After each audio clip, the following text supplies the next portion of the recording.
বাঙালিদের ভাতের সাথে মাছ অত্যন্ত প্রিয়, তাই আজ আমি দই কাতলার রেসিপি আপনাদের সাথে শেয়ার করব, যা ভাতের সাথে খেতে খুবই ভালো লাগে। বাই দ্য ওয়ে, হাই, আমি Puja. Welcome to my channel Puja's cooking corner.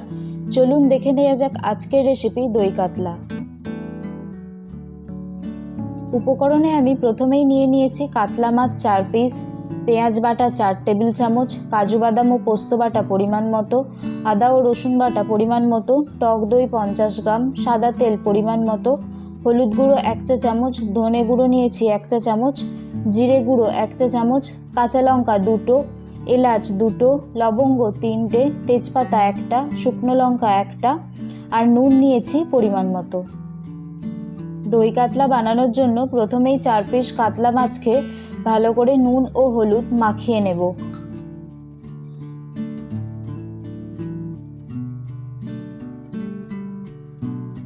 এরপর গ্যাস অন করে কড়াই বসিয়ে দেব।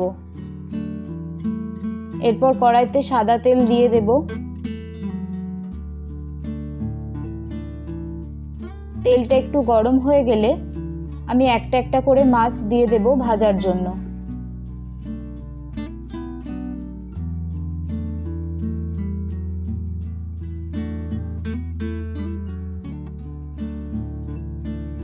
এক পিঠটা ভালোভাবে ভাজা হয়ে গেলে উল্টে অন্য পিঠটাও ভালো করে ভেজে নেব।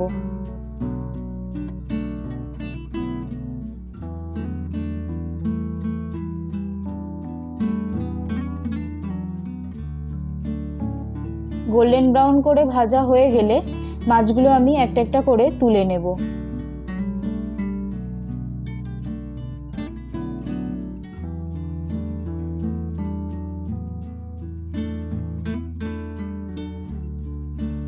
তারপর ওই মাছ ভাজার তেলেই শুকনো লঙ্কা, তেজপাতা, 2টো এলাচ, 3টে লবঙ্গ দিয়ে দেব। গোটা গরম মশলা ফোড়নের সুন্দর একটা গন্ধ বেরোলে আমি এর মধ্যে দিয়ে দেব 4 টেবিল চামচ পেঁয়াজ বাটা। দিয়ে বেশ কিছুক্ষণ নাড়াচাড়া করে ভেজে নেব।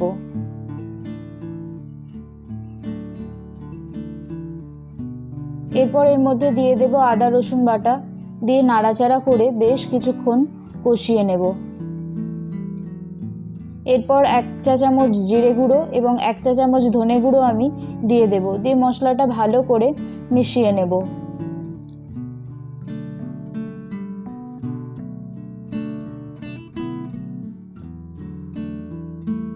এরপর আমি কাজু বাদাম ও পোস্ত বাটার পেস্টটা দিয়ে দেব। দিয়ে সামান্য পরিমাণ জল দিয়ে আবারও বেশ কিছুক্ষণ নাড়াচাড়া করে নেব।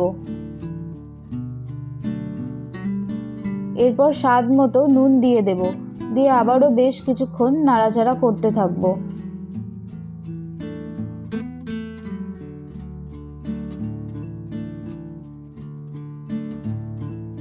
এরপর আগে থেকে ফেটিয়ে রাখা টক দই দিয়ে দেব। দিয়ে সামান্য পরিমাণ জল দিয়ে বেশ কিছুক্ষণ ধরে নাড়াচাড়া করে নেব।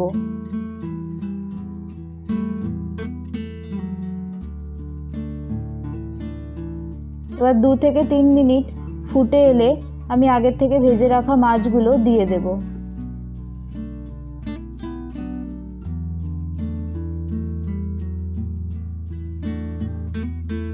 এরপর মাছগুলো উল্টে পাল্টে ভালো করে গ্রেভির সাথে মিশে গেলে 5 মিনিটের মতো রেখে দেব, গ্যাস একদম লো ফ্লেম করে।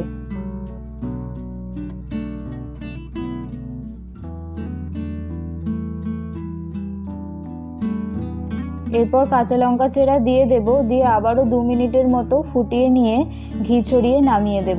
বাড়িতে যে কোনো অনুষ্ঠানে আপনারা এই দই কাতলার রেসিপি বানিয়ে নিতে পারেন। অসংখ্য ধন্যবাদ ভিডিওটি দেখার জন্য। এরকম আরও ভালো ভালো রেসিপি পেতে আমার ভিডিওটি লাইক করে চ্যানেলটি সাবস্ক্রাইব করে রাখুন। ধন্যবাদ, ভালো থাকবেন, সুস্থ থাকবেন।